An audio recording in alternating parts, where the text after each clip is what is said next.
बोले जगत वंदनीय आदिनाथ भगवान की, वर्तमान शासन नायक भगवान महावीर स्वामी की, संत श्रवणी आचार्य भगवान विद्यासागर जी महाराज की, परम पूज प्रमाणिक संत महामना मुनिराज प्रमाण सागर जी महाराज की, परम पूज अरह सागर जी महाराज की, शाश्वत सिद्ध छे सम्मेश शिखर जी की। धर्म और संस्कृति का नयनाभिराम आयतन परम पूज गुरुदेव की परिकल्पना गुणायतन। गुणायतन के प्रणेता जो संसार में विख्यात हैं, गुणायतन के प्रणेता के रूप में जो जाने जाते हैं भावना योग प्रवर्तक के रूप में, जो शंका समाधान प्रवर्तक के रूप में जाने जाते हैं, जिनके श्री चरणों में हम अपनी शंकाओं के समाधान प्राप्त करके संप्रेरित होकर संप्रेरक समय के रूप में जिन्हें पुकारते हैं, ऐसे परम पूज्य गुरुदेव के श्री चरणों में हम अपनी वंदना अर्पित करते हुए उनका वरद हस्त अपने मस्तक पर, अपने सिर पर रखवाना चाहते हैं। अतः मेरे साथ उच्चारें, नमोस्तु महर्षि, नमोस्तु महर्षि, नमोस्तु महर्षि। आज के इस कार्यक्रम को मैं गति प्रदान करूं, उसके पूर्व में आज गुणायतन को साकार रूप देने वाले, भिन्न भिन्न प्रकार से गुणायतन संबद्ध होने वाले उन उदार आशय व्यक्तियों को मैं नाम उच्चारित कर रहा हूं। आप तालियां बजाकर उनका अभिनंदन करेंगे और हम यहां उनका सम्मान करके उनके गुणों को समृद्ध करने का प्रयत्न करेंगे। श्रीमान निर्माण निधि के रूप में आज जिन्होंने अपने आप को गुणायतन संबद्ध किया है, श्रीमती तारा देवी जैन, रितेश जी, सुगंधा शोधिया जयपुर से, बहुत बहुत साधुवाद। इसी प्रकार आप तालियां बजती रहें कि नाम मैं पुकार रहा हूं, आप तालियां बजाते रहें, क्योंकि उन्होंने अपने आप गुणायतन जोड़ करके अपने जीवन को धन्य किया है। श्रीमती सुशीला देवी जैन बाकलीवाल, श्री कैलाश प्रेमलता बाकलीवाल जयपुर से, श्री अर्पित जैन, श्रीमती गुंजन जैन दिल्ली से, श्रीमती शिवांगी जैन धर्मपत्नी डॉक्टर राहुल जैन जयपुर से, श्रीमती आभा जैन, नैना जैन फरीदाबाद से, श्री प्रद्युम्न जैन, सुपुत्र शंभुदयाल ब्राह्मी जैन ग्वालियर से, श्रीमती कुसुम जैन वरिया वाले, श्री राजेश, मुकेश, दिनेश, संजय, संदीप सुधीर जैन तेंदुखेड़ा मध्य प्रदेश से, एवं श्रीमती मनोरमा जैन छावड़ा, श्री सुबोध नीलेश सपना छावड़ा, नीलिसा बिक्की मेवान बजात्या हजारीबाग से। बहुत बहुत साधुवाद। आपने उदारता प्रकट करके अपने जीवन को धन्य किया है, बहुत बहुत साधुवाद। और सूत्रधार के रूप में आज श्री अभय जी, नीलम जी सरावगी बगड़ा, अरिहन जी सिद्धार्थ जी बगड़ा कुल हावड़ा से संबद्ध हुए आए, गुरुदेव चरणों की अभिवंदना करें, आशीर्वाद प्राप्त करें। और इनका सम्मान करने के लिए मैं पुकार रहा हूं श्रीमान अन्नू जी अजमेरा साहब को वे आए और इनका सम्मान करके गुणायतन के गौरव को संवर्धित करें।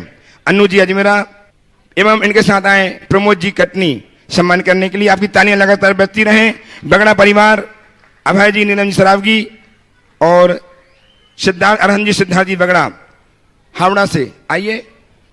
और श्रीमती इंदिरा देवी काला, श्री नरपत जी काला, राहुल स्वीटी काला, लवली जी, तनीषा जी, चारवी जी, समस्त काला परिवार, नागौर निवासी, गुवाहाटी प्रवासी, आर्के टाउन इंडिया गुवाहाटी, इन्होंने अपने आप को गुणायतन से शुद्ध के रूप में जोड़ा है। बहुत बहुत साधुवाद। यदि हो तो आप आ जाएं, या अन्यथा नहीं है।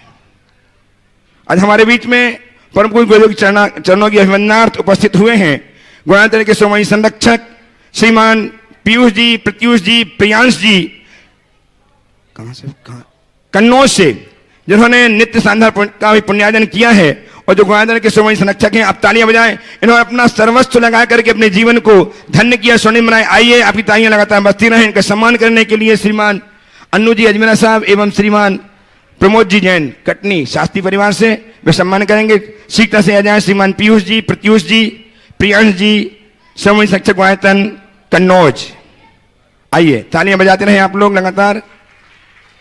और हमारे बीच में आज कन्नौज से ही श्रोमणी संरक्षक गुणायतन के श्रीमान अतुल जी जैन सपरिवार उपस्थित हैं। गुरुदेव के चरणों की अभिवंदना करें, आशीर्वाद प्राप्त करें। श्रीमान अतुल जी जैन आ जाइए। अतुल जी जैन आए। इनका सम्मान करने के लिए गुणायतन के सीईओ श्रीमान सुभाष जी एवं श्रीमान सुभाष जी आए और अतुल जी का सम्मान करके गुणायतन गौरव की महिमा मंडित करें। हमारे बीच में श्रीमान बाबूलाल जी पाटनी कोलकाता, जो निरंतर सेवायतन के लिए सेवा देते रहते हैं, सीए हैं और इनके इन बुद्धि का प्रयोग सेवायतन के लिए निरंतर होता रहता है, ऐसे श्रीमान बाबूलाल जी पाटनी कोलकाता से परिवार हमारे बीच उपस्थित हैं, वे आए और इनका सम्मान करने के लिए उपस्थित हो श्रीमान कैलाश चंद जी जैन सेवायतन प्रमुख एवं श्रीमान कपूर चंद जी जैन कोटा आए और श्री बाबूलाल जी पाटनी कोलकाता का सम्मान करके सेवायतन का एवं गुणायतन का सम्मान संवर्धित करें।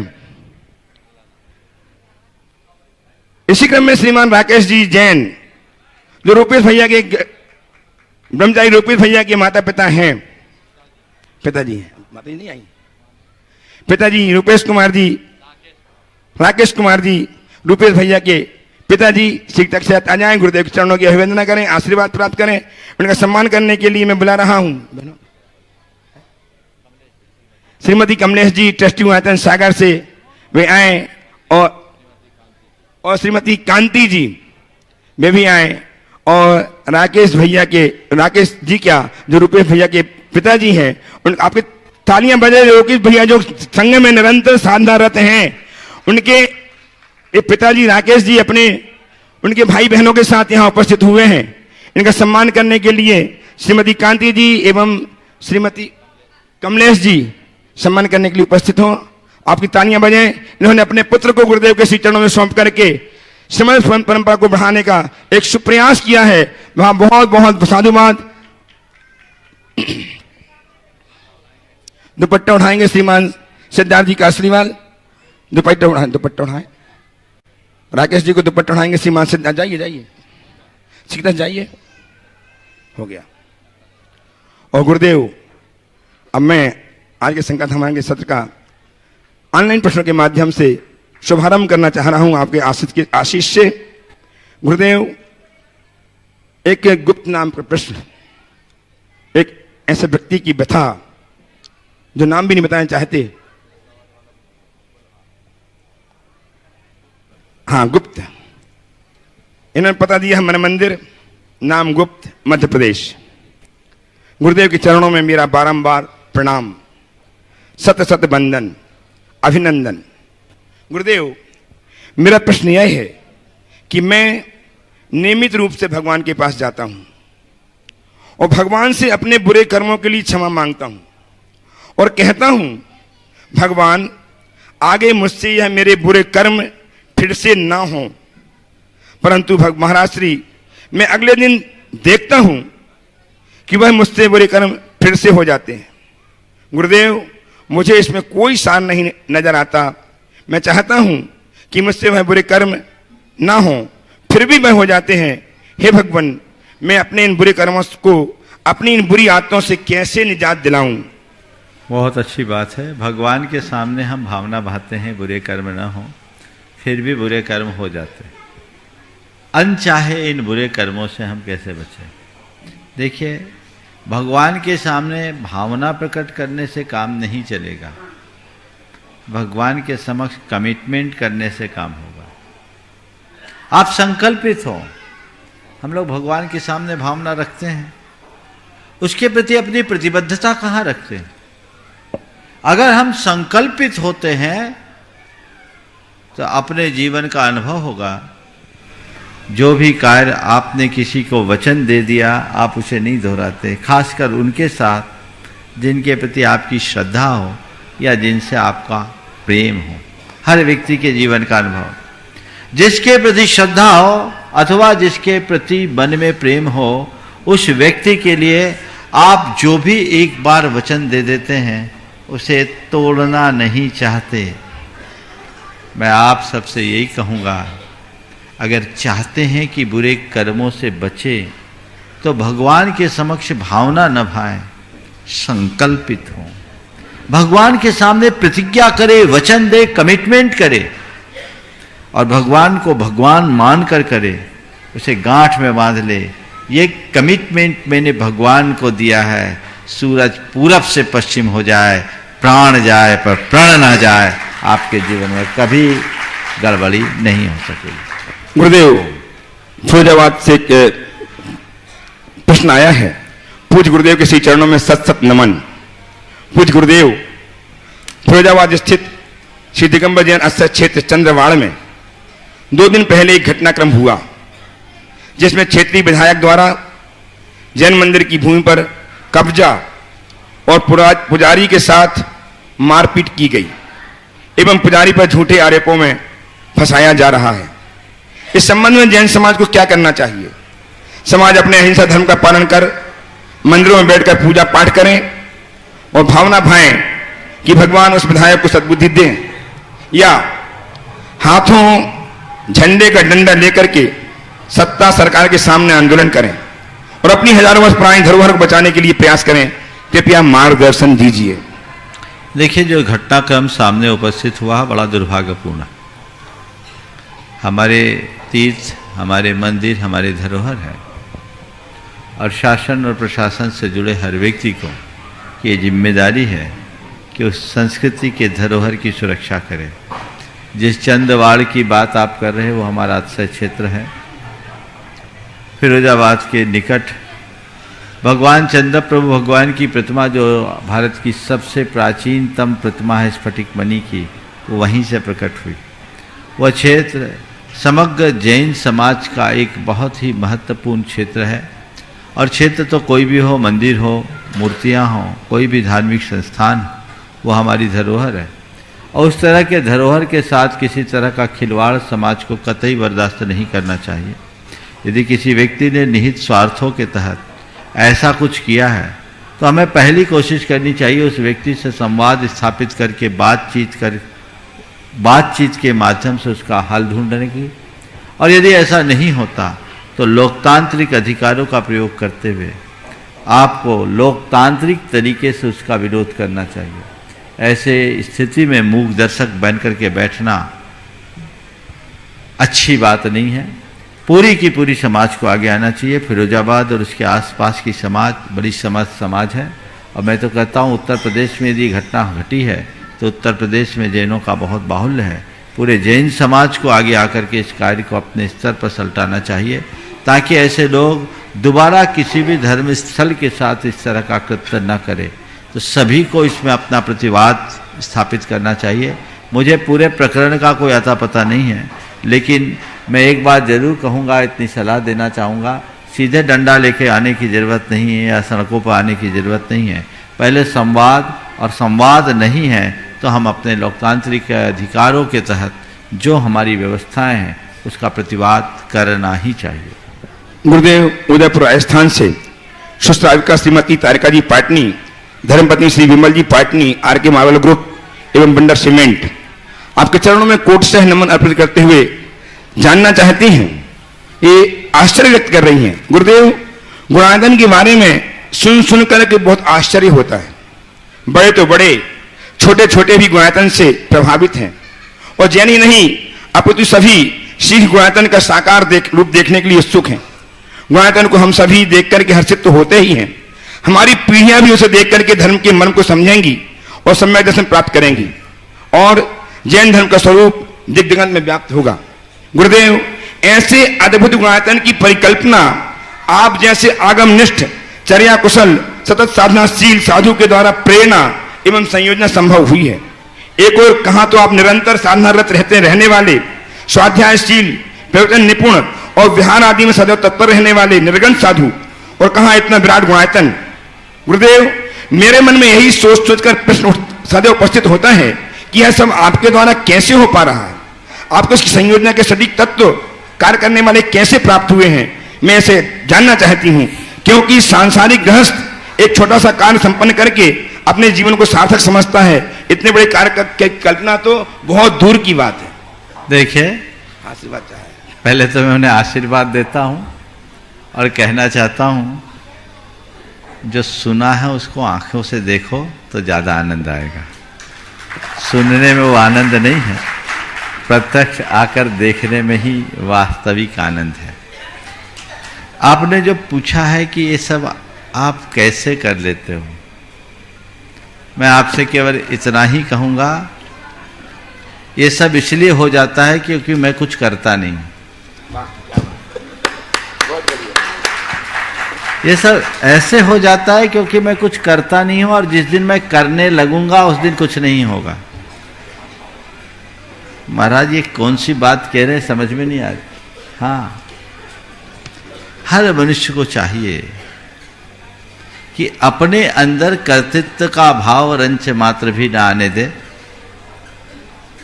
स्वयं को निमित्त मात्र मानकर अपने लक्ष्य और उद्देश्यों के अनुकूल जितना अच्छा बन सके करते रहना चाहिए, उसके लिए प्रयत्न करना चाहिए। तो मैं तो निमित्त हूँ और मैं इसे ऐसे मानता हूँ कि आप सबका पुण्य है कि मेरे मन में ऐसे उन्मेष प्रकट होते हैं और उसे क्रियान्वित करने के लिए एक सशक्त टीम जुड़ती जाती है, काम अपने आप होता जाता है, मुझे कुछ करना नहीं पड़ता। जो काम यहाँ हो रहा है, कई लोग मुझसे पूछते हैं महाराज जी आपने कोई टेक्नोलॉजी देखी नहीं, जानी नहीं, फिर आप ये सब कैसे कर लेते हैं? मैं आप सबसे यही कहता हूँ, सब चीज़ें देखने और जानने की ज़रूरत नहीं होती। बहुत से काम ऐसे होते हैं जो बिना देखे बिना जाने भी संस्कार से हो जाते हैं। मैंने आज की टेक्नोलॉजी को नहीं देखा, लेकिन मेरी अंतरात्मा मुझे ये जरूर कहती है कि तूने कभी न कभी समोसरण जरूर देखा है। आज ये संरचना आप देख रहे हैं, ये तो अभी आकार लिया है, जो आप लोग स्क्रीन पर भी देखते हैं। ये तो मेरे अंतस में वर्षों से मैं अपनी सामायिक में ऐसे ही समोसरण की वंदना करता हूं। इसके पीछे एक लंबा अनुभव है, साधना है। मुझे ऐसा साक्षात्कार होता था, ऐसा आभास होता था कि समोसरण अगर कुछ हो तो ऐसा ही होगा। हमने शास्त्रों में जो समोसरण को पढ़ करके उसे अपनी कल्पनाओं में भरा, तो मुझे ऐसा लगा जैसे ये सब कुछ ऐसा ही होगा, और उसे बनाने वालों ने उसी रूप में अंकित भी कर दिया। ये एक बड़े सुसंयोग है, बड़ी कठिनाई से ऐसे निमित्त आते हैं। हर किसी को ऐसा निमित्त हमेशा नहीं मिलता। एक लंबा समय इसमें बीता है और निरंतर चल रहा है। मैं तो आप सबसे ये कहूँगा कि इसमें मुझे श्रेय देने का कोई काम नहीं है। इसे देखकर आप अपने जीवन में जो श्रेयस्कर है वो करने की ठान लो, सब ठीक हो जाएगा। हम अपने श्रेय की देखें, जिससे मेरा कल्याण हो, मेरा उत्थान हो। प्रथम प्रश्न के लिए उपस्थित हो श्रीमान संजय जी, सुनीता जी जैन, करमपुरा दिल्ली से ट्रस्टी गुणायतन, और तैयार रहेंगे श्रीमती सपना जी, संजीव जी, कासलीवाल, सेक्टर 8 भिलाई। शीघ्र से आ जाए श्रीमान संजय जी, सुनीता जी जैन, करमपुरा दिल्ली से ट्रस्टी गुणायतन। जब तक ऑनलाइन महाश्री, तब तक अंतिम ऑनलाइन प्रश्न निर्मल कुमार जी, पाटौदी, इंदौर से। आपके चरणों में बारंबार नमोस्तु करते हुए जानना चाहते हैं, गुरुदेव मेरा प्रश्न समाज के उन असहाय, अक्षम और कमजोर परिवारों व्यक्तियों के लिए है जिन पर आकस्मिक रूप से अस्वस्थ हो जाने पर, नौकरी चले जाने पर, व्यापार में अधिक नुकसान लग जाने पर, शिक्षा संबंधी अवरोध आ जाने से अंधकार उपस्थित हो जाता है। कहीं से भी सहयोग का हाथ आगे नहीं आ पाता है। समाज में ऐसे पीड़ित व्यक्ति या परिवारों को मौन सहायता की व्यवस्था यहां से वहां तक कोई प्रावधान नहीं है। अन्य समाजों में इस व्यवस्था संभव दिखती है। हमारे समाज में सोशल ग्रुप हैं, उद्योगपति, व्यवसायिक, अधिकारी और समृद्ध महानुभाव हैं, किंतु समन्वय का अभाव है। गुरुदेव इनमें समन्वय कैसे हो, कृपया मार्गदर्शन दें। देखिए, इस विषय में मैंने समय समय पर अपना मार्गदर्शन दिया है और लोग लाभान्वित हो रहे हैं। हमें इन सब बातों पर बहुत गंभीरता से ध्यान देने की जरूरत है। मैं हमेशा साधर्मी वात्सल्य की बात करता हूँ और हर सक्षम व्यक्ति को ये चाहिए कि अपने जीवन काल में कम से कम एक अक्षम व्यक्ति को सक्षम बनाने का प्रयत्न करे। यदि थोड़ा थोड़ा भी प्रयास होता है तो बहुत काम हो सकता है। हमने जब लोगों को इस दिशा में प्रेरित किया, मेरे संपर्क के बहुत सारे लोग इस तरह का कार्य वैयक्तिक स्तर पर कर रहे हैं और उसके बहुत अच्छे परिणाम भी आ रहे हैं।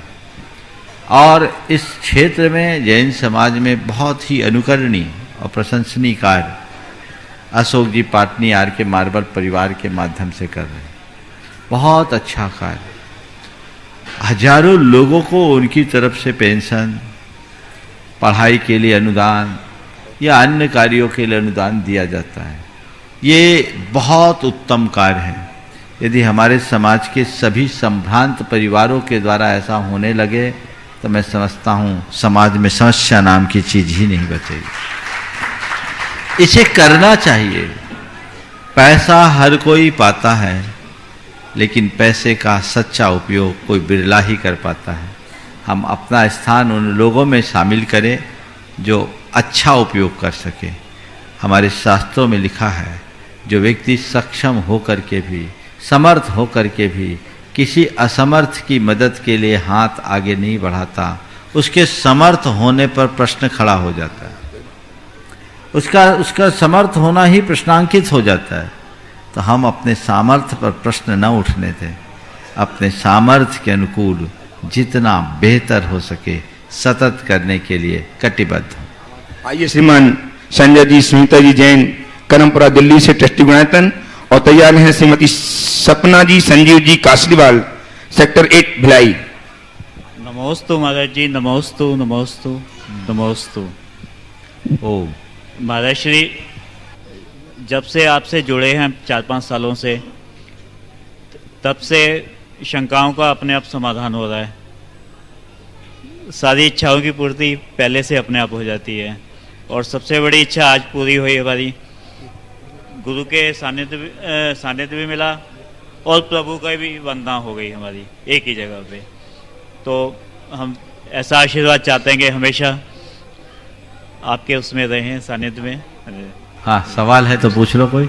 हाँ, जल्दी से। नमस्ते गुरुदेव, नमस्ते नमस्ते। मैं भावना योग और श्री चक्र विधान की कुछ महिमा के बारे में बताती हूँ जो मेरे साथ घटित हुआ। हाँ, जरूर। महर्षि आपने 2019 में नवंबर में ये कराया था सिद्ध चक्र विधान। उस टाइम जिस दिन शुरू हुआ उससे पहले दिन ही मुझे साइटिका का पेन हुआ। मैंने कहा अभी मैं दवाई नहीं लूँगी, 8 दिन तक मैं विधान करूँगी। घर पे बैठे टीवी के सामने ही मैंने विधान किया, और मैं पूरा टाइम वैसे बेड पे ही रही, बस विधान करती थी, इतनी देर ही बैठती थी। फिर उसके बाद मैंने डॉक्टर को दिखाया, उन्होंने बोला ये तो साइटिका का पेन है। तो बोले कोई दवाई लेते हैं आप? मैंने कहा मैं बीपी की दवाई लेती हूँ और मेरी 7 साल से दवाई चल रही है। कह रहे आपको दवाई लेने की कोई ज़रूरत नहीं है। मुझे साइकोलॉजिकल ये हो गया था कि मेरे सिर में दर्द हो रहा है, आज मैंने दवाई नहीं ली। लेकिन उस दिन से मैंने दवाई बंद करी और तभी से मैंने भावना योग शुरू करा। आज तक मेरे को 3रा साल शुरू हो गया है, मैं कोई दवाई नहीं ले रही हूँ। बहुत आपके सुंदर। भावना योग से नमस्कार। नमस्ते गुरुदेव। बहुत सुंदर। चलिए, श्रीमती सपना संजीव जी कासलीवाल सेक्टर 8 भिलाई से उपस्थित हों, नहीं। और तैयार हैं श्रीमान पीयूष जी, प्रत्यूष जी, प्रियांश जी समूह शिक्षक गुणायतन एवं नित्य सांधा पुण्यार्जक कन्नौज से। आ जाए सीखता के साथ। ओ और तैयार रहे श्रीमान बाबूराव। हाँ, श्रीमान बाबूराव जी पाटनी कोलकाता भी तैयार है। सीखता से आइए श्रीमान पीयूष जी, प्रत्यूष जी, प्रियांश जी सीखता से आ जाए। बाबूलाल जी पाटनी कोलकाता से तैयार हैं। ओ नमोस्तु नमोस्तु नमोस्तु गुरुदेव। गुरुदेव, मेरा प्रश्न है कि जिस प्रकार समोशरण में इतना वैभव होते हुए भी तीर्थंकर भगवान मतलब हवा में रहते हैं, कुछ टच नहीं होता, उस प्रकार मनुष्य भी कैसे डाउन टू अर्थ रह सकता है?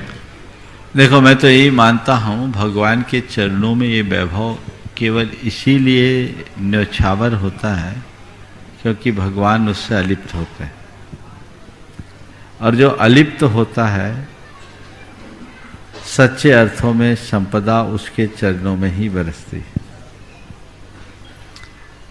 समोसरण की इस विभूति को देखकर हम एक निष्कर्ष पर पहुंच सकते हैं। हम धन के ऊपर बैठे, धन को अपने ऊपर न बैठने दें। धन के ऊपर बैठे, धन को अपने ऊपर न बैठने दें। गुरुदेव का एक बड़ा प्यारा सा वाक्य है। उन्होंने कहा, जन और जिन में बस इतना ही अंतर है। जिन और जन में, जिन और जन में बस इतना ही अंतर है। एक वैभव के सिर पर बैठा है, दूसरा वैभव को अपने सिर पर बैठा है। जो वैभव के सिर पर बैठे वो जिन, और जो वैभव को सिर पर बिठाए वो जन। तो सदैव धन के ऊपर रहो, धन को अपने से ऊपर मत होने दो। ये आदर्श जिस मनुष्य के जीवन में होता है वो वैभव के शिखर पर बैठने के बाद भी विनम्रता की मूर्ति होता है, और यही हमारे जीवन में होना चाहिए। आइए श्रीमान बाबूलाल जी, पाटनी कोलकाता से। पीयूष, हाँ बोलो। पीयूष जी पूछे। हाँ। गुरुदेव, नमस्ते गुरुदेव। गुरुदेव, समस्वरण में जाने के बाद जीव को अत्यंत शांति का अनुभव होता है। मेरा प्रश्न ये है कि फिर जीव वहां से वापसी क्यों करता है? हाँ, वापस क्यों होता है? बहुत अच्छा सवाल है। एक बार समोसरण में गए, भगवान के ही हो जाए, इससे अच्छा क्या होगा? ये हम सबकी बड़ी दुर्बलता है। हम भगवान को मानते हैं, भगवान को चाहते हैं, भगवान से प्रेम भी करते हैं, लेकिन हमारे साथ विडंबना ये है कि हम केवल भगवान को ही नहीं मानते, हम केवल भगवान को ही नहीं चाहते, हमारा प्रेम केवल भगवान तक ही सीमित नहीं है, हम औरों को भी मानते हैं, औरों को भी चाहते हैं, औरों से भी प्रेम करते हैं। तो थोड़ी देर भगवान का प्रेम हमें अपनी ओर आकृष्ट कर लेता है, बाद में औरों का ख्याल आना शुरू हो जाता है, उनका प्रेम हमें खींचता है, हम भगवान से दूर हो जाते हैं। भगवान का बने रहना चाहते हो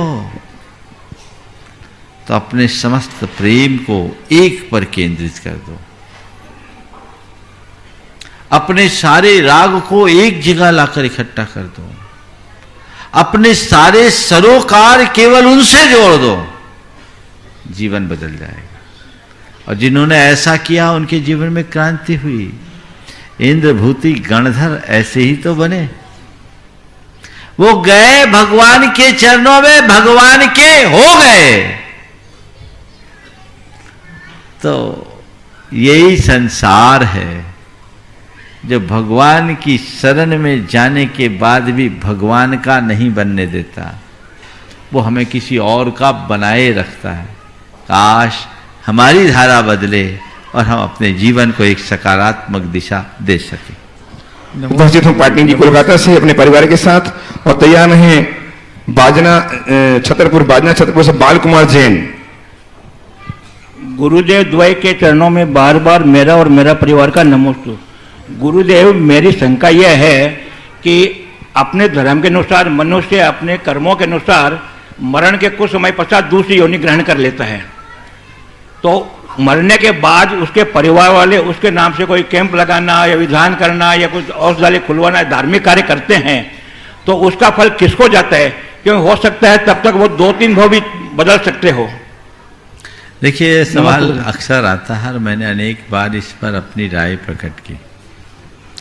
अगर हम किसी के मरणोपरांत उसके नाम से कुछ भी करते हैं तो ये उसके ऋणों का स्मरण हो सकता है, उसके प्रति कृतज्ञता की अभिव्यक्ति का माध्यम बन सकता है, लेकिन उस व्यक्ति के लिए पुण्य का निमित्त नहीं बन सकता। पुण्य तो केवल उसका होगा जो उसे कर रहा है।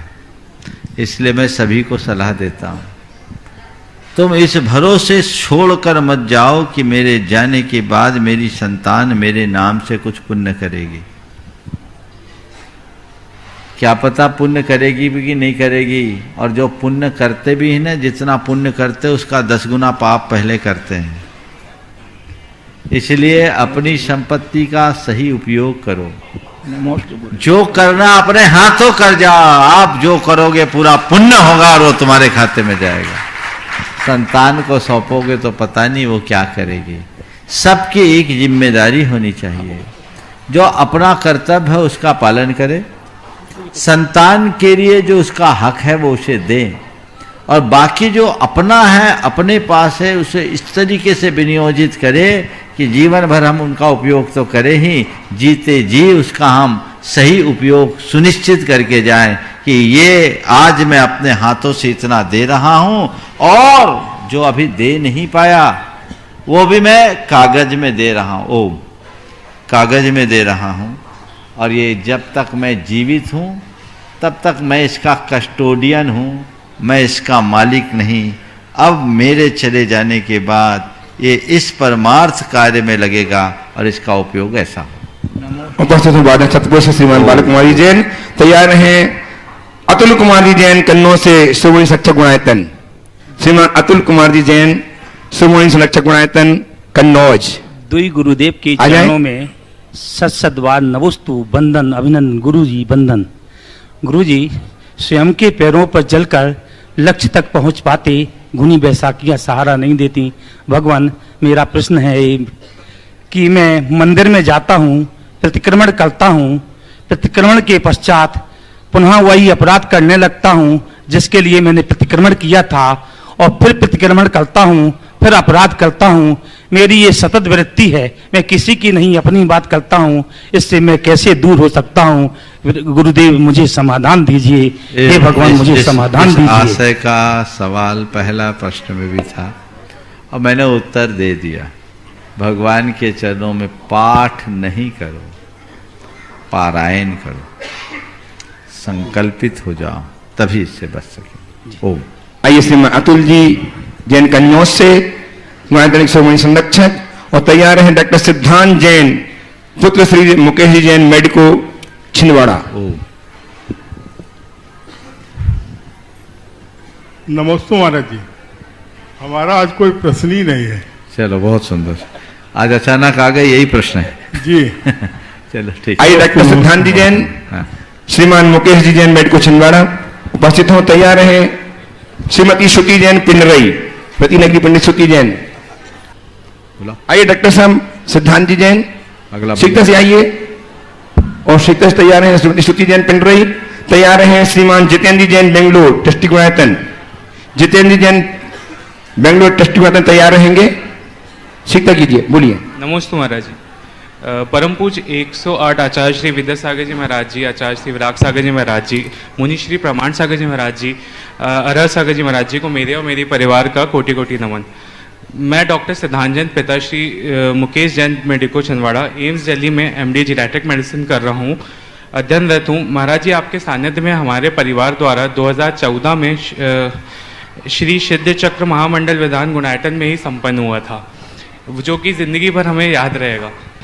मुनिश्री, मैं उन जैन छात्रों जो कि MBBS व MD/MS कोर्स करना चाहते हैं, उनके लिए हमारे देश में 2 मेडिकल कॉलेज हैं जहां पर 50% सीटें जैन छात्रों के लिए आरक्षित हैं, परंतु उनके परिजन आर्थिक रूप से सक्षम नहीं होने के कारण वह आरक्षित सीटें दूसरे वर्ग के छात्रों को परिवर्तित कर दी जाती हैं, जिससे कि हमारे जैन छात्र जो कि योग्यता होने के बाद भी डॉक्टर नहीं बन पाते हैं। गुरुवर, मेरा आपसे ऐसा निवेदन है कि एक ऐसा ट्रस्ट बनाया जाए जिसमें ट्रस्टीगण मेडिकल IIT आदि कोर्सेज के लिए वर्तमान में आर्थिक रूप से अपना योगदान उपकार करें, और बाद में समस्त छात्र कोर्सेज कंप्लीट करने के बाद निर्धारित समय के अंदर लगाई गई राशि उन ट्रस्टीगणों को वापस कर दी जाए।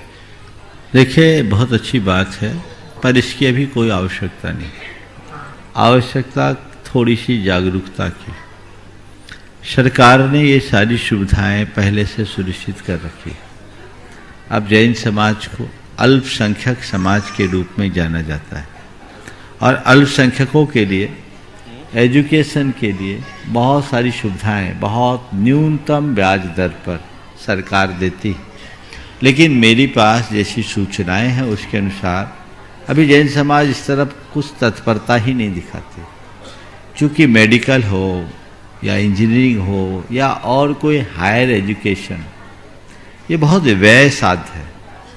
एक एक में 5-5, 10-10 लाख रुपया तो कम से कम मेरे ख्याल से लगता होगा, ज़्यादा ही लगता होगा। इतने रुपए में किसी व्यक्ति को मदद देने की कोई ऐसी व्यवस्था करना बहुत कठिन है, क्योंकि रिक्वायरमेंट इतने ज़्यादा आ जाएंगे कि शायद उसकी पूर्ति नहीं हो सकती। और इस क्षेत्र में वही लोग जाते हैं जो बड़े प्रखर और प्रतिभावान लोग होते हैं। मैं तो चाहता हूँ इस क्षेत्र में जो भी लोग जाए वो किसी के सहयोग से न जाए, अपनी दम पर जाए और इस तरह से आगे बढ़े कि सबको सहयोग दे सके। तो उनको अपनी मानसिकता बदलनी चाहिए और शासन की नीतियों का फायदा लेकर लोन उठाकर अपने एजुकेशन को पूरा करना चाहिए। फिर जब सक्षम हो जाए चुका दे। ये चीजें जो समाज में व्यवस्थाएं हैं, हमें और कार्यों के लिए भी तो बहुत चाहिए। जी महाराज। आज जिनकी अभी बेसिक क्वालिफिकेशन करने में भी जो असमर्थ हैं, पहले उनको सहयोग देना चाहिए या जो उच्च शिक्षा में जाने वाले सक्षम लोग हैं उनको देना चाहिए। तो बहुत सारे लोग हैं जो लोगों को शिक्षा के क्षेत्र में सहयोग देते हैं। मेरी एक व्यक्ति से ऐसी चर्चा हुई तो उन्होंने मेरे सामने ये सुझाव रखा कि महाराज जी ये व्यवहारिक नहीं, हमें बेसिक क्वालिफिकेशन में कमी ना हो ये सुनिश्चित करना चाहिए और व्यक्ति को इस लायक बनाना चाहिए कि किसी भी तरीके से अपना वो गुजर बसर कर सके। और फर्स्ट डिजर्व देन डिजायर की बात भी होनी चाहिए। कई लोग हैं मेरे पास भी आ जाते हैं, देखता हूं कि उनका रिजल्ट तो बिल्कुल अच्छा नहीं है, फिर भी चाहते हैं कि आपका आशीर्वाद मिले, मैं सीए की पढ़ाई कर लूं, मैं इसकी पढ़ाई कर लूं, उसकी सेकेंड क्लास का रिजल्ट है और सीए की पढ़ाई करना। अब ऐसे व्यक्ति को कोई सहयोग भी देगा तो कितना निकलेगा।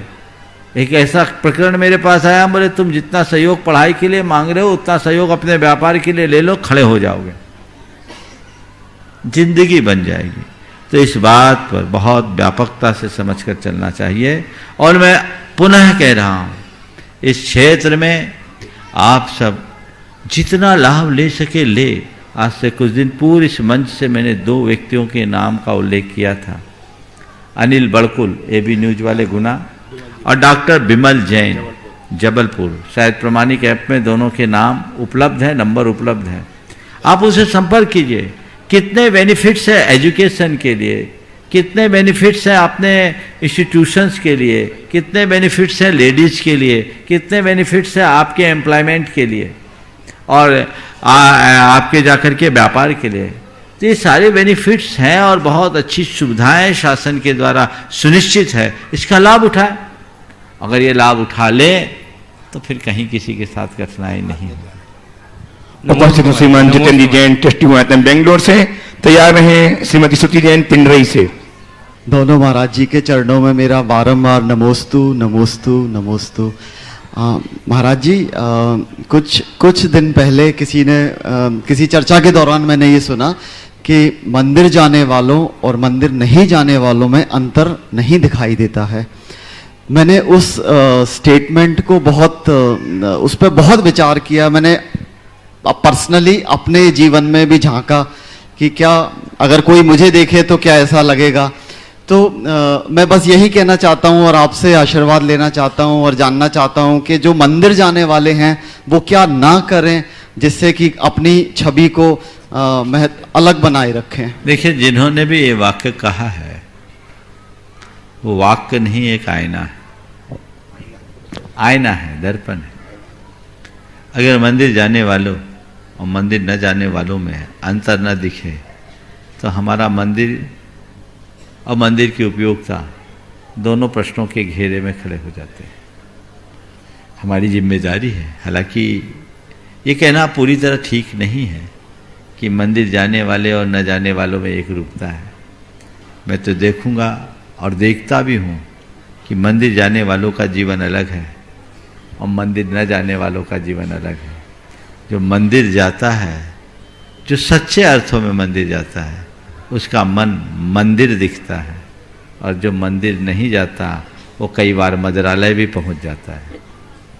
उसके आचार और उसके व्यवहार में बड़ा अंतर दिखता है। दोनों अंतर है। अगर हम मंदिर जा रहे हैं तो हमारे आचरण और व्यवहार से दिखना चाहिए कि मैं मंदिर जाता हूं। हम भगवान के चरणों में प्रार्थना करें, पर न केवल प्रार्थना करें अपितु भगवान के चरणों में जाकर अपने जीवन में पवित्रता को प्रकट करने का संकल्प भी लें। अपने आचार, विचार और व्यवहार में वो पवित्रता होनी चाहिए। हम ज़्यादा कुछ न कर सकें तो कम से कम इतना तो करें कि हम मंदिर जा रहे हैं। मैंने एक दिन कहा था कि भगवान को जो पसंद हो उसे तुम करो, न करो तुम्हारी इच्छा। भगवान को जो पसंद हो उसे तुम करो न करो तुम्हारी इच्छा, पर भगवान को जो नापसंद है उसे कभी मत करना।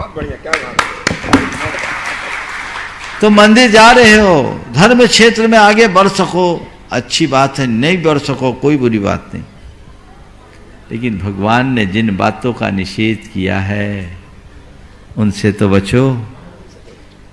मंदिर जाने वाले लोग भी अगर मदिरा पान करें, मंदिर जाने वाले लोग भी व्यसन बुराइयों में जिए, मंदिर जाने वाले लोग भी असत्याचरण करें, मंदिर में जाने वाले लोग भी अपने व्यवहार और विचारों को गंदा रखे, तो फिर मंदिर जाने का फायदा क्या हुआ?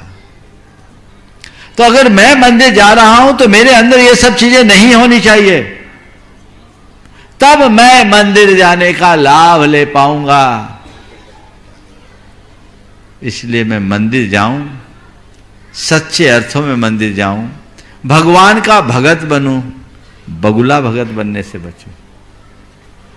समझ गए ना? भगवान का भक्त बनूं, बगुला भगत बनने से बचूं, ये मेरी सोच होनी चाहिए। और जब लोगों की ऐसी सोच होगी उसका जीवन निखरेगा। और मैं देखता हूं बहुलता से लोग ऐसे हैं जो मंदिर जाते हैं तो उनके आचरण में मंदिर की झलक दिखती है। कतिपय लोग जरूर ऐसे मिलेंगे जो मंदिर जाते हैं और उनकी स्थिति मंदिर न जाने वालों से भी बुरी हो जाती है। इसमें दोष मंदिर का नहीं है, सामने वाले की सोच का है। वो सोच बदले, सब कुछ ठीक होगा। उपस्थित हम प्रतिनिधि पिंडई से श्रीमती सुची जैन और तैयार हैं गाजियाबाद से सुनील जी जैन। सुनील जी गाजियाबाद। गुरुदेव के चरणों में कोटि साय नमन। व्रती नगरी पिंडई और परिवार के सभी लोगों की तरफ से नमोस्तु नमोस्तु नमोस्तु। गुरुदेव, किसी ने कहा है कि पैसा नमक की तरह होता है, तो जरूरी तो है, लेकिन जरूरत से ज्यादा हो तो जिंदगी का स्वाद बिगाड़ देता है। गुरुदेव, संसार की सारी आपाधापी पैसे के लिए ही हो रही है, तो गुरुदेव जिंदगी का स्वाद आदमी स्वयं क्यों बिगाड़ना चाहता है? बहुत सुंदर। पैसा नमक की तरह होता है, जो जरूरी तो है पर जरूरत से ज़्यादा हो तो स्वाद बिगाड़ देता है। आपने कहा है जिंदगी का स्वाद आदमी क्यों बिगाड़ देता है। देखिए, नमक का प्रयोग करते समय तो मनुष्य को ये ख्याल रहता है कि मुझे नमक कितना डालना है, कितना ज़रूरी है। पैसों के संदर्भ में जिस दिन ये समझ में आ जाए कि वो कितना ज़रूरी है, कितना अर्जित करना है, तो स्वाद नहीं बिगड़ेगा। मुश्किल यही है, एक अनाड़ी व्यक्ति को आप सब्जी बनाने के लिए बिठाल दो, जिसे उसके अनुपात का ज्ञान नहीं है, वो पता नहीं कितना नमक डाले और स्वाद बिगाड़ दे। लेकिन जो एक कुशल गृहिणी है, उसके हाथ में ही उसका माप होता है, उसे पता है मुझे कितना डालना है, और एक बार डाल दिया दोबारा डालने की जरूरत नहीं होती। ऐसे अज्ञानी व्यक्ति ही पैसे की सीमा को नज़रअंदाज करता है। ज्ञानी व्यक्ति पैसे की उपयोगिता को समझते हुए, उपयोगिता को समझने के साथ साथ उसकी सीमा को भी जानता है कि इसकी सीमा क्या है, और जो उसकी सीमा को पहचानता है उसके जीवन का स्वाद कभी नहीं बिगड़ पाता। नमोस्तु महाराज श्री। आइए श्रीमान सुनील जी जैन गाजियाबाद से, और तैयार हैं महेंद्र कुमार जी शिक्षक खरगापुर से एक प्रश्न के लिए। नमोस्तु गुरुवर। नमोस्तु नमोस्तु नमोस्तु। गुरुवर, मैं ये जानना चाहता हूँ कि सभी प्रयासों के बाद भी रुकावटें क्यों आती है। और काफ़ी टाइम से मैंने सोच रखा था कि शिखर जी की यात्रा 40 साल बाद में इस बार वंदना करके ही जाऊंगा, और कल का वापसी का टिकट भी करा रखा है। लेकिन आज पता लगा कि स्ट्राइक हो गई है डोली वालों की, और डोली वाले यात्रा पे नहीं ले जाएंगे। तो मैं ये जानना चाहता हूँ कि काम में भी रुकावटें आती है और एक स्मूथ तरीके से सोचा हुआ काम बनता नहीं है।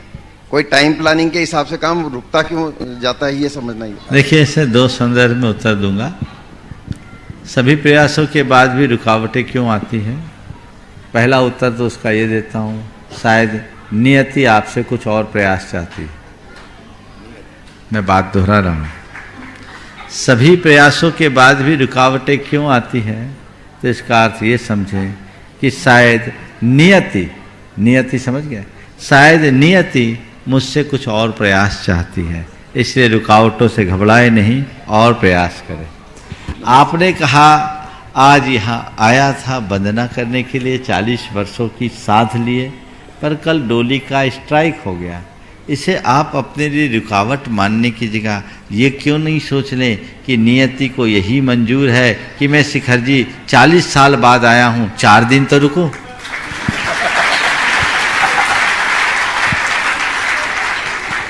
चालीस साल बाद आया हूं, 4 दिन रुको। यह आपको रास्ता दिखाएगा।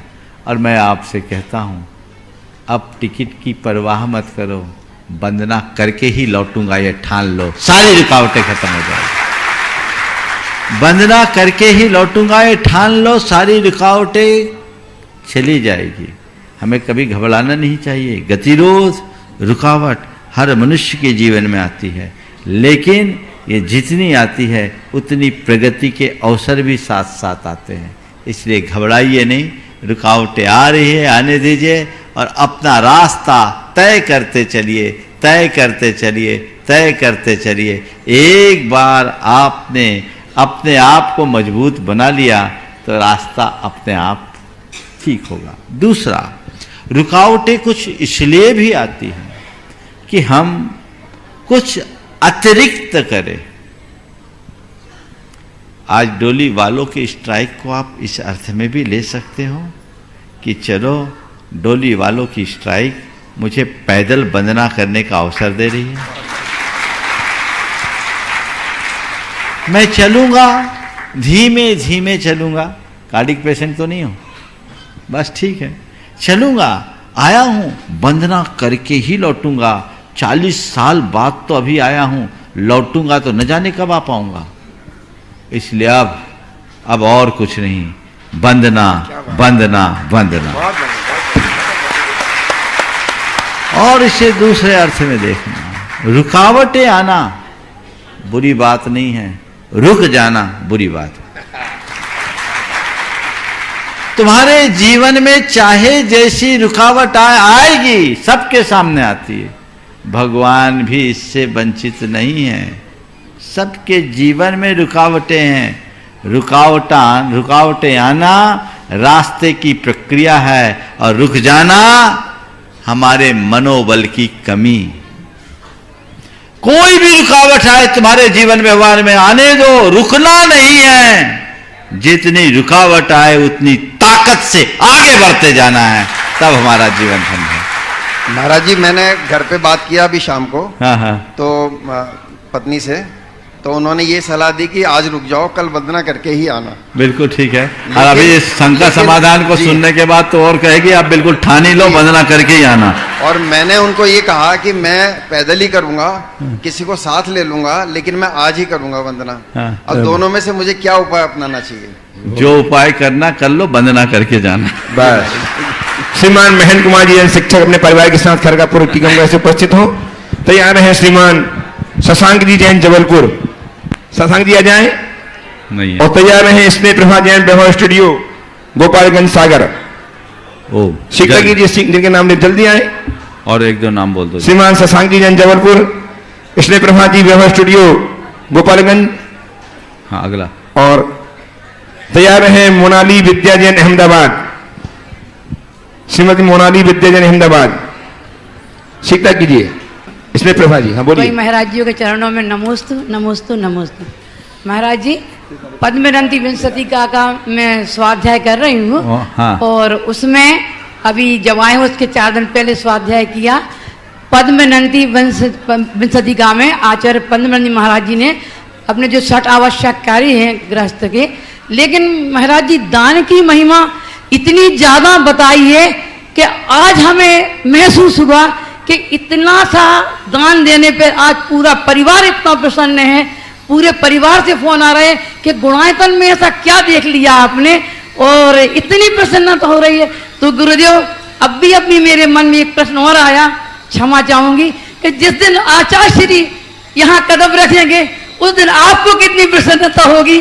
आज मैं आपको हमारे गुरुदेव का चेहरा हमें याद आ रहा है। चलिए, नमोस्तु महाराज जी। दान की महिमा। हाँ, दान की महिमा तो सबको पता है। आपने जो दान की महिमा का अनुभव किया है, लोग भी उसका अनुभव करें। आगे। शशांक जी जैन जबलपुर से। शशांक जी, दान की महिमा पीछे पीछे। हाँ, पीछे दो पीछे। हाँ, उनको दो पीछे वालों को। हाँ, इनके पास बहुत चलिए। नाम है। शशांक जी और तैयार हैं श्रीमती मोनाली विद्या जैन अहमदाबाद। पूज्य मुनिश्री के चरणों में बारंबार नमोस्तु। मुनिश्री, मेरा प्रश्न है, एक इंसान अपने व्यापार में सही और गलत दोनों तरीके से अर्थ कमाता है, तो उसके गलत तरीके से कमाया हुआ अर्थ जो है उसका उपयोग किस प्रकार किया जाए और किस क्षेत्र में किया जाए कि उसका दोष कम लगे या उसके जीवन में वो दोष ना आ पाए? आपके सवाल का आशय यह है कि कोई आदमी गलत तरीके से कमाए हुए पैसे को अच्छी जगह लगाए तो वो सही है या नहीं, यही कहना चाह रहे हैं? नहीं, कैसे लगा या कहाँ लगाए? पहली बात तो गलत तरीके से पैसा ना कमाए, और गलत तरीके से कभी कमाया है तो उस कमाए हुए पैसे से गलत काम ना करे। गलत तरीके से कमाना एक पाप है और उसे गलत काम में लगाना दोहरा पाप है, और दोहरा पाप बहुत भयानक होता है। तो क्या करे? गलत तरीके से कमाए, अच्छे काम कर तरीके अच्छे काम में लगाए तो सारा पाप साफ हो जाएगा। ऐसा लाइसेंस मैं नहीं दूंगा कि तुम गलत तरीके से कमाओ, अच्छे काम में लगाओ तो तुम्हारा पाप धुल जाए। लेकिन मैं इतना जरूर कहूँगा कि कोई आदमी भले गलत तरीके से पैसा कमा रहा है, अच्छे काम में लगा रहा है, तो उसका स्वागत करना, ताकि कम से कम, इसलिए उसका स्वागत करना क्यों? इसलिए कि कम से कम ये आदमी कमाने के बाद तो गलत काम नहीं कर रहा है। सकारात्मक शिक्षा कराने के बाद तो गलत काम नहीं कर रहा है। अगर ये दरवाजा बंद कर देंगे तो कमाया भी गलत तरीके से, और गलत तरीके से कमाने के बाद लगाएगा भी गलत काम में तो गलत काम करेगा। हाँ, गलत तरीके से कमाने वाला अच्छे जगह जुड़ता है और अच्छे जगह अपना पैसा लगाता है तो संभावना है कल उसका हृदय परिवर्तित हो जाए, गलत काम छूट जाए, उसका जीवन धन्य हो जाए। श्रीमती मोनाली जी विद्या जैन अहमदाबाद से उपस्थित हों। तैयार हैं ब्रह्मचारी धन सिंह जी पिड़ावा राजस्थान। ब्रह्मचारी धन सिंह जी। दो महाराज श्री के लिए कोटि कोटि नमन, कोटि कोटि नमन। बरिया वाले परिवार की तरफ से कोटि कोटि नमन। तेंदु खेला है, अहमदाबाद थोड़ी। नहीं महाराज जी, मेरी ये बेटी है, हाँ, उसने बोलो, क्वेश्चन दिया बोलो, है। हाँ, ठीक है। महाराज श्री, नमोकार मंत्र तो अनादि शाश्वत निधन महामंत्र है। इस महामंत्र का औषधि के रूप में उपयोग होता है। इस महामंत्र को मैंने भी उपयोग किया है और महाराज श्री, इसको लिखने से बड़ा लाभ होता है, लेकिन जब पूरा हो जाता है और जब पूरी डायरी भर चुकती है तो उसको कहाँ विराजमान करना चाहिए श्रद्धा सहित। और मैंने छोटे बेटे को बताया 10 साल को, उसको बहुत श्रद्धा हो गई।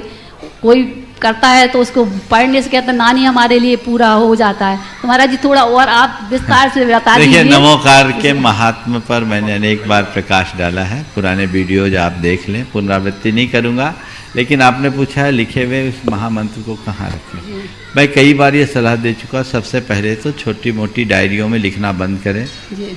इस नमोकार मंत्र को जो भी लिखे वो बही खाते वाले सजिल्द बही में लिखे, और फुल स्कैप वाले में, रजिस्टर में, जो बहुत जल्दी भरे नहीं। एक रजिस्टर को भरने में कम से कम 1 साल लग जाता है लोगों को। एक पेज से ज़्यादा 1 घंटे में लोग लिख नहीं पाते। उसके पन्ने भी ऐसे होते कि उसकी स्याही नहीं फैलती, वाटरप्रूफ होते। तो उसको आप लिखिए और घर में उसे सुरक्षित रखिए जिनवानी की भांति। वो एक यंत्र है, सिद्ध यंत्र है, उससे घर में सकारात्मकता बढ़ेगी। और ज़्यादा हो जाए तो अपने किसी परिजन को जो उसकी पूरी पवित्रता को बनाए रखने का संकल्प ले, उसे आप दे दे, उसके घर में भी मंगल आएगा। उसको लेकर ये मत सोचिए कि हम कहाँ रखें, लेकिन आप ऐसे वैसे पन्नों में लिख दें, ऐसी वैसी कॉपियों और डायरियों में लिख दें, तो ये समस्या खड़ी होती है। तो नमोकार मंत्र लिखना है तो अच्छे से लिखें। मंदिर में नहीं पहुँचा है, मंदिरों में लोग ले जाते तो मंदिरों में तो लोगों ने अपने घर का सब कुछ सामान वहाँ रख देते, वहाँ अभिनय होती, और ऐसा पाप नहीं करना चाहिए। घर में कोई भी धर्मग्रंथ या धार्मिक प्रतीक आप लाते हैं तो ऐसा स्थान रखें। आजकल कुछ रिसाइकलिंग की व्यवस्था होने लगी है, तो आप रिसाइकिल वाले सिस्टम में वहाँ डाल दें। पर नमोकार मंत्र तो आपकी धरोहर है। आज आप लिख रहे हैं, आपको उसको देखकर अपने सामने रखना चाहिए और उसमें लिख देना चाहिए, इस नमोकार मंत्र के लेखन से मुझे ये लाभ हुआ, ताकि कल तुम्हारा पोता और परपोती भी देखे ना, अरे ये नमोकार की महिमा है, मुझे भी इसकी आराधना करना चाहिए, लाभ हो। सागर इस तरीके महाराज से की जय। चलिए। नमस्ते महाराज जी, नमस्ते। ब्रह्मचारी धन सिंह जी पीड़ा और राजस्थान से उपस्थित हो, तैयार रहे। आखिरी नमस्ते महाराज जी। प्रभावना और प्रदर्शन में क्या अंतर है महाराज जी, थोड़ा समझाने। प्रभावना और प्रदर्शन में अंतर पूछा है, तो प्रभावना, प्रकृष्ट भावना का नाम प्रभावना है। हमें जो मार्ग मिला वो सबको मिले, ये प्रभावना है। प्रभावना में प्रदर्शन होता है, बिना प्रदर्शन के प्रभावना नहीं होती। प्रचार प्रसार तभी होगा जब हम चीजें दिखाएंगे, लेकिन प्रदर्शन में प्रभावना हो ये कोई जरूरी नहीं। हम कोई भी कार्य कर रहे हैं, किसके लिए कर रहे हैं, सबसे महत्वपूर्ण ये है, यदि हम धर्म प्रभावना की उत्कृष्ट भावना से कर रहे हैं तो प्रभावना है, और वैयक्तिक अहम की पुष्टि के लिए कर रहे हैं तो वह प्रदर्शन है। हम प्रभावना करें, प्रदर्शन से बचें। इस प्रकार आज के इस सत्र को परम पूज्य गुरुदेव के चरणों में नमन अर्पित करते हुए यहीं पर विराम। बोलिए परम पूज्य आचार्य गुरुवर श्री विद्यासागर जी। जय जय जय। परम पूज्य महामना मुराद प्रमाण सागर जी महाराज की, परम पूज्य सागर जी महाराज की।